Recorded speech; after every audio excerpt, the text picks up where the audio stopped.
Our first talk, I'm very pleased to be able to welcome Stephen Ward. Many of you will be very, very familiar with Stephen's name from the Ward and Evans report from the 1970s. It's 50 years this month since the paper was published for the first national survey of limestone pavements. And I think we can't underestimate how important this survey was, both in terms of individual nature reserves like Gate Barrows, which wouldn't have been designated as a national nature reserve if it wasn't for this report, but also nationally in terms of the information that underlay the limestone pavement protection orders. So really, really important piece of work. Some of the original volumes are at the back, and if anyone wants to have a look at them, please do so.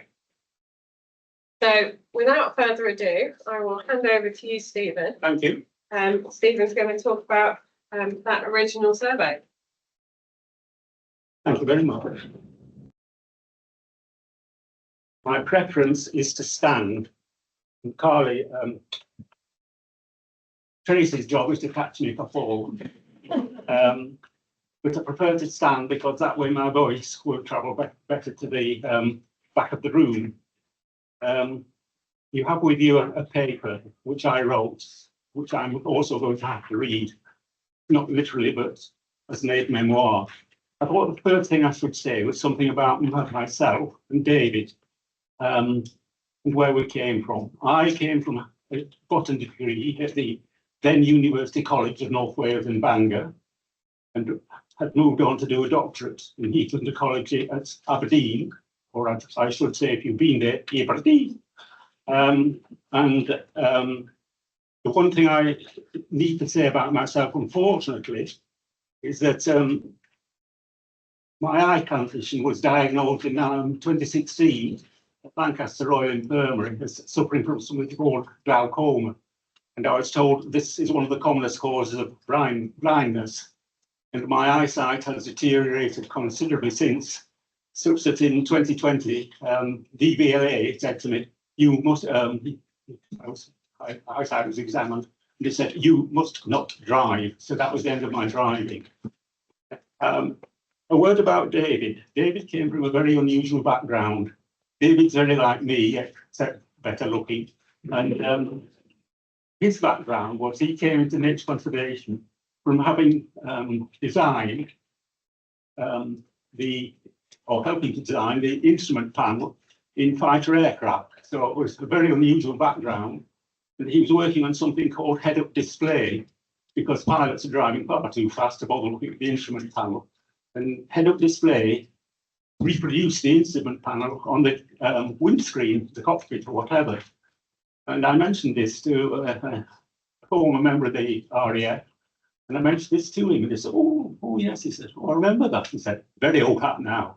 So there you are, that's what happens as you grow older. The things you thought you were pushing forward the frontiers turn out to have been now behind you. Anyway, to turn to the survey, I'm sure some of you will be very familiar with Village of Orton, and going up Orton Scar, and some of you might even be familiar with it from cycling up it.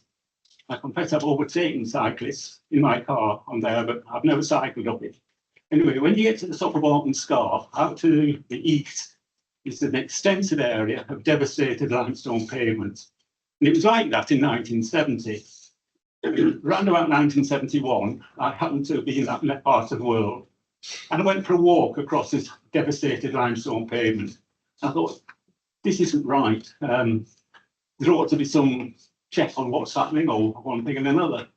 And if you are in that area, and it's still obviously devastated limestone pavement grazed by sheep, there's also a track running east off the road, and limestone rubble track. And if you follow that, it brings you to a gate. And if you lean over the gate, and there might even be a sign nowadays, I don't know, but in those days, if you leant over the gate, you'll see absolutely top-notch limestone pavement in what is now still excellent, as the Scar National Nature Reserve now, it wasn't in any way protected then. And I was taken there recently, and when I say recently, I can't just remember when, but within the last 4 or 5 years. And one thing that struck me going through the gate was how it had changed. There were lots of young trees growing up out of the grikes. And I think this is a deliberate result of management by Natural England. So you might like to consider in your discussions this afternoon, what is the ideal management endpoint of a limestone pavement? Should you keep it bare so that you can admire the rock? Should you allow the trees to grow up? And obviously they will then have an impact on what lies underneath their canopy. Anyway, there we are. What on earth set us off doing the limestone pavement survey? One was that I went for a ramble across this area of devastated pavement in about 1971 and thinking, this isn't right, something should be done about this. And the second thing is that the Nature Conservancy at that time was beginning to operate what you might call a customer-contractor relationship. So the conservation staff were the customers and the contractors, the research staff, such as myself and David. The Conservancy was divided about that time and became, in due course, the Nature Conservancy Council, the Institute of Terrestrial Ecology. And both our posts, in due course, went into ITE, which is now, I think, known as Centre for Ecology and Hydrology. And I saw there was a van out there this morning, and I wondered if that's what it stood for. Anyway, there we are. What I have to say that I find both Institute of Terrestrial Ecology and Centre for Ecology and Hydrology needlessly mouthful. They're awful mouthfuls, and they don't immediately convey to the public what the organisation does. I would have much preferred a title such as Conservation Research or Nature Conservation Research. Anyway, part of our work in the establishing customer-contractor relationship was to go around our regional staff and say, what are your requirements? And when we went to one lady, now no longer alive, but very well known in this part of the world, her name, Dr. Helga Franklin, she was the regional officer for the North of England. And she said, well, the one thing we would like is a survey of limestone pavements, because she said we keep having to defend this pavement, that pavement, the other pavement, at public inquiries against things like applications to mine the rockery stone. And she said, we're running out of superlatives. We can't say, well, this one's the best in Yorkshire or this one's the best in Cumbria, because we're obviously on very shaky ground if we're being questioned by a QC or these days a KC. So she said that what's required is a comprehensive survey on limestone pavements, whereby we can compare one pavement with another in a sort of robust it demonstrates a robust relationship. So this was a major factor in David and myself beginning this survey. And I have to say, I think we'd be incredulous to think that in 50 years from when we started it, that one of us would be standing here talking about it. Quite mind-boggling. Limestone pavements occur in many different limestone formations. Even within the UK, the predominant one is Carboniferous, which is a massive limestone pavement formation, by which I mean it goes down a long way, and you can see that on certain quarry faces. Another one is the, if you can remember it, are the Yoredale pavements. Now, they're at a high level in the Pennines. They're very flaky, and the wonderful thing, if you buy Yoredale limestone pavements, is that you might well have, well, I hope you still do, did then, golden plovers singing in the background. So it's really an area of its very own feel. The other limestone pavement formation, just to mention, is Durness. And Durness is the far northwest of Scotland. So beginning in the south of Skye, Strathdale, there's a road runs west, and there are tiny exposures of limestone pavements on there, and you get the same limestone exposed in one or two locations, all the way up to Durness itself.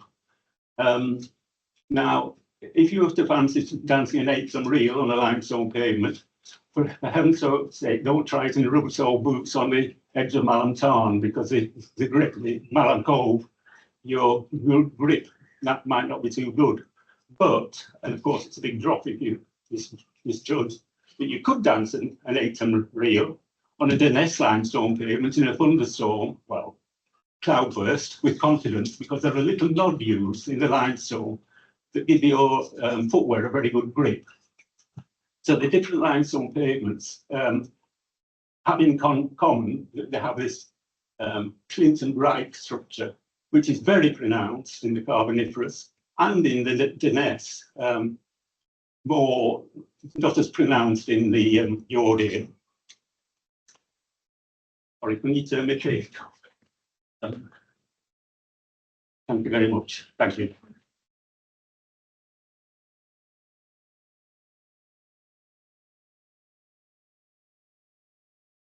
Yes, the thing is, we go around saying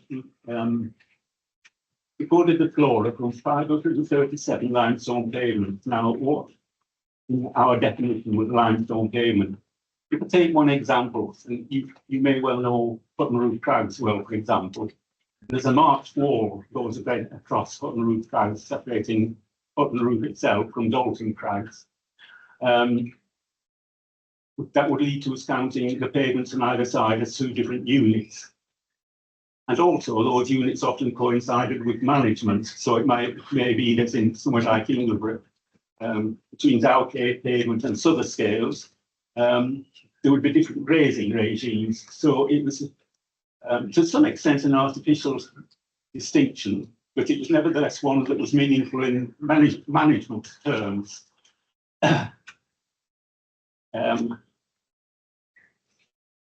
Now, what did we set out to record? Well, the obvious thing is the flora of the gripes. But what is the flora of the gripes? To help us sort out our methodology, David and I, we drove to the nearest limestone pavements, the Bangor, which happened to be on the Great Orme. And we were very clear in our head as we drove out. We'd had a discussion in the office, and it was crystal clear what we needed to do when we got there was record the deep gripe flora. But having said that, when we got there, limestone pavements were not black and white, they were grey.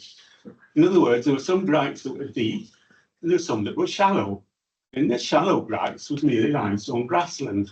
And this is where part of David's good genius thinking came in handy.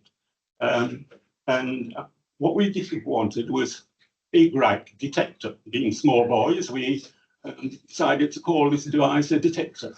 In actual fact, you could call it a triangular walking stick. And fortunately, it came up to about this height when walking across the landscape.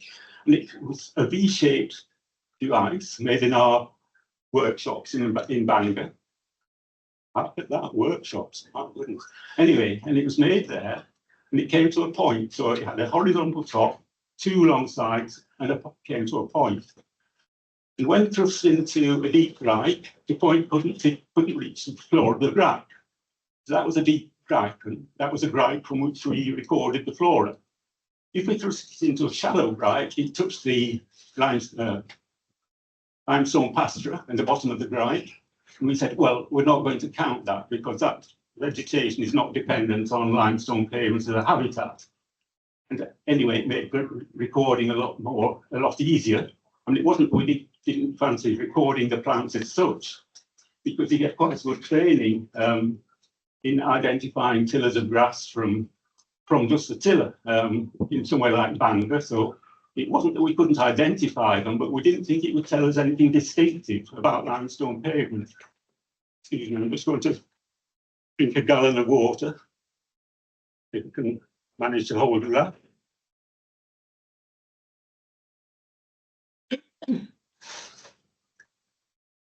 So that was one thing that was sorted out by our initial sorties on the Great Orme. So the first year of our 3-year limestone pavement survey was effectively wasted in terms of getting results. But what it did do was it enabled us to sort out the methodology. So that by the time we did actually take the expense of driving from North Wales to Yorkshire, Cumbria, Lancashire, and in due course to Dunnes, except it went by train to Aberdeen and picked up a Conservancy vehicle from Banbury there. But and it took us approximately 2 years for field work from say, the whole of 1973 and the whole of 1974. I can't just remember it exactly beyond that.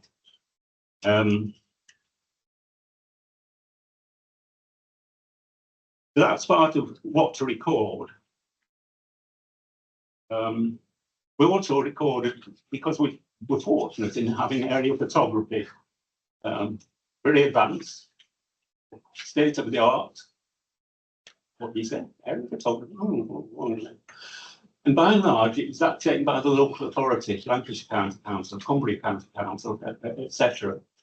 But also at that time, there was an archaeologist based at the University of Cork, Cambridge, called Joseph St. Joseph, and he had either his own plane or access to one. And he liked to collect bids for people wanting photography to help subsidise his flying. We had several sets of photographs taken, for example, of gate barrows. I can recall, and I hope it's still in existence somewhere, a set of colour transparencies of gate barrows at a scale of about 1 to 5,000. The county council stuff tended to be a scale of about 1 to 10,000, but some of it was a scale of 1 to 20,000, where the limestone pavements almost weren't visible. So 1 to 10,000 aerial photography was the common scale that we had access to. And one of the things we decided would count, we weren't sure it would ever come in useful, and perhaps it maybe, was the number of mature trees on a limestone pavement, because they were so easily seen on the aerial photographs. So on our original data sheets, it records that. I suppose in the with the effect of climate change, and it's impacting things like ash trees and ash saplings, that might just be come in handy. But then, of course, something we hadn't anticipated at that time was ash dieback, which has also had an impact upon the ash trees on limestone pavement. To record our data in the field, we were very advanced, and we used something called pen and paper, which must sound incredibly old-fashioned to you now. I remember when David and I, we were both based in Bangor, there was a man called, you may have heard of him, I don't know, called John Jeffers, who at that time had previously been the head of statistics in the Forestry Commission. And he just moved into, I think, to be head of the Merwood Grange Over Sands research station. And he came and gave us a talk in the library. And he said, oh, notebooks will be old-fashioned in the future, and pens. He said, you won't use them. He said, you'll have a handheld computer. And when you get back to your office, you will download that computer onto your computer, etc., etc., etc. And we all thought he was talking science fiction. We couldn't imagine this. But of course, it has come to pass. I liaised within the last decade or two with ecological consultant friends in the Republic of Ireland, and there they are with a handheld computer and can look at the aerial photographs on the screen. And I'm sure this all sounds terribly old hat to you, because it's probably what you use, but it was unavailable then. And in order to record where we were, we didn't have anything like GPS. We had ordnance survey maps, and we recorded as accurately as we could to an estimated 1/10 position across a kilometre. So you gather from what I'm saying that our data is, I suppose you call it, a bit rough and ready. One thing we did try to estimate on each limestone pavement was the aerial extent of damage. And again, we did this by eye. 5 minutes. Yeah, well, yeah. I've only just started. Yeah. Anyway, you've got far more accurate ways of recording this sort of thing.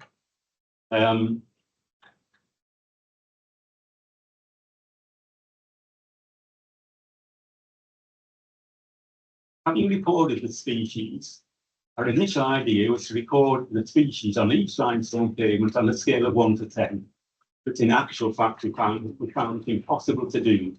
So we in the end adopted a scale of 1 to 3, in which 1 was present, 2 was quite abundant regionally within 1 within the pavement, and 3 was common all over the pavement. I'm not getting on with it all, and I'm actually turning over pages. So what were the outputs? Well, one of the chief outputs, and I pay a huge credit to David, was what became known as the blue volumes. And I think there are some at the back there. And they covered areas such as Morecambe Bay East, Malamar Cliff, Ingleborough, Hutton Roof Complex.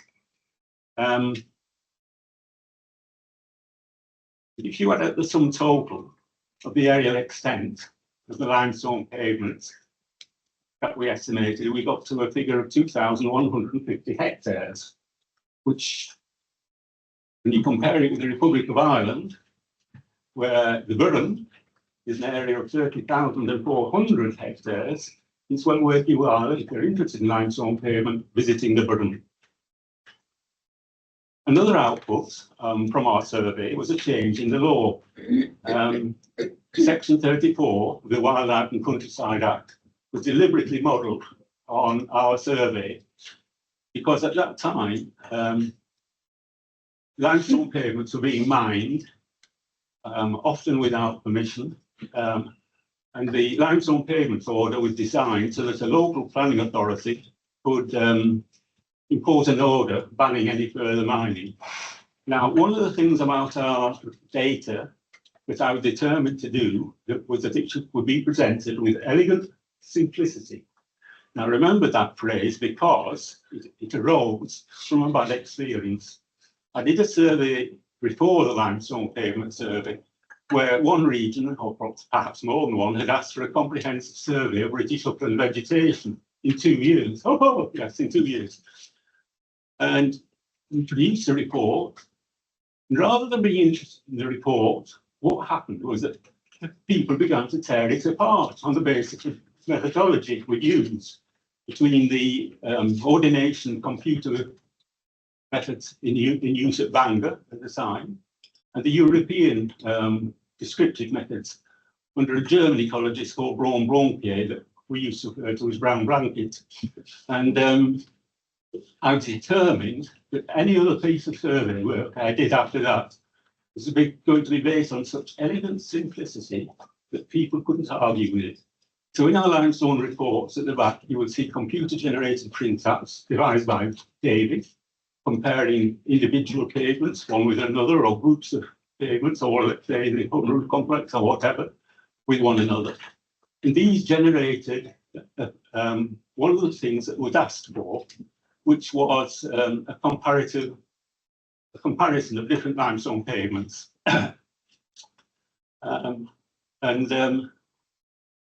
Sorry, I'm going to thoughts.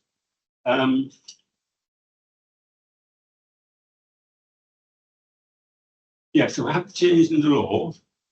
We had the analysis of the data, and what it revealed, and I'd say at point 8, fieldwork, the final challenge. Now, what the final challenge? The final challenge was that when we were asked by Derek Ratcliffe and Elder Franklin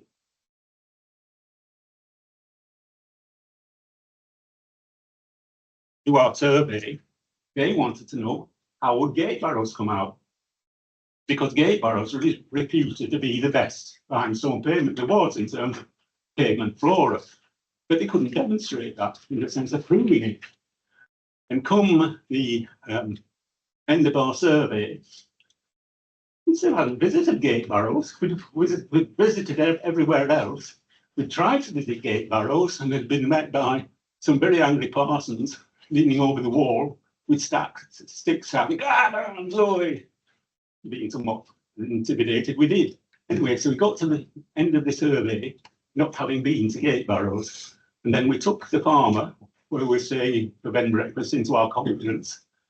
And what happened was he drove following us and we drove towards gate barrows. And when somewhere short of gate barrows, we parked on the roadside, and he then picked us up and ran us to the gate of gate barrows. And this is all about 6 o'clock in the morning. We climbed over the gate, and there we were on site. And we walked, and we did the same recording regime on gate barrows as we've done on every other pavement. And we were on site for about 2 hours, and then we exited, rejoined our Land Rover, and drove back to North Wales. So it's quite interesting that when we analysed the data, out came gate barrows as number one, in a clear lead, with a floristic story. You can see it somewhere. Anyway, you've got the scores in front of you.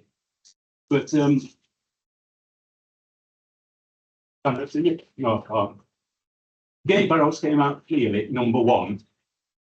Number two, if I remember rightly, was what did it say on your sheet? You tell me. Sunroof. Yeah. Yeah. That's a very interesting fact, because that's a joint sort of montane upland site. And the third one, if I remember rightly, is something in Southern Scales, which is on Ingleborough. So it clearly demonstrates within the first 3 sites that have come out of this national analysis, the top lowland limestone pavement, the top upland limestone pavement, or pavement with upland gets reflected into it, and the top limestone pavement on Ingleborough. So it's a good cross section of the pavements. Now then, what was special about the 21st of December 1976? Can you, any of you, remember what you were doing on the 21st of December 1976? Oh, there's a gentleman who can. Go on, what were you doing? It was my 8th birthday. It was my 8th birthday. Oh, very good. Anyway, that was the day. The Conservancy had been negotiating with Mr. Parsons for 9 years. And there's a glacial erratic, which may still be there on gate barrows, that Professor Donald Piggott at the University of Lancaster had pointed out to him as a feature of international importance. Mr. Parsons said, really? And after Professor Piggott had gone, he drilled a hole in it and put some explosive in it and blew it apart. Now, my recollection is that it was red, that it was old red sandstone. I may be wrong on that, because I can't think I've seen an old red sandstone erratic anywhere else. But it should still be there in its 2 halves. So what happened on the 23rd of December was that Mr. Parsons finally said to the Conservancy, OK, you can come on that day and take a walk round and see whether you still want to buy it. So there was myself, Alan Stubbs, our geologist, who you may well know of, in that he left geology soon afterwards and went to his first love, which was entomology, and became for many years, and may still be, the chief executive or chairman of Bug Life, specialising in crate flies. So there was myself, Alan, Derek Ratcliffe, Helga Franklin, and 2 others, and I can't remember, I can't picture them facially. But I think one of them must have been Donald Piggott, and I think another of them might have been the man who is a co-author on the Sedge book, who knows Rousey Woodwell. But anyway, his name won't come to me. But I think he might have been the 8th one. Mike Porter. Sorry. Mike Porter. There we are. Yeah. So anyway, we took this walk around gate barrows and then had our deliberation. We decided that, yes, we think despite all the damage, very evident, including the construction of embayments for caravans to be parked in, because that was our intended future use, that yes, it was still worth purchasing. Now, after it became a national nature reserve, I led quite a number of walks around gate barrows, and I always ended up with the same question. Do you think we made the right decision in deciding, yes, it should be bought on behalf of the nation? And the answer has always been yes, despite its damage, the level of damage. So thank you very much.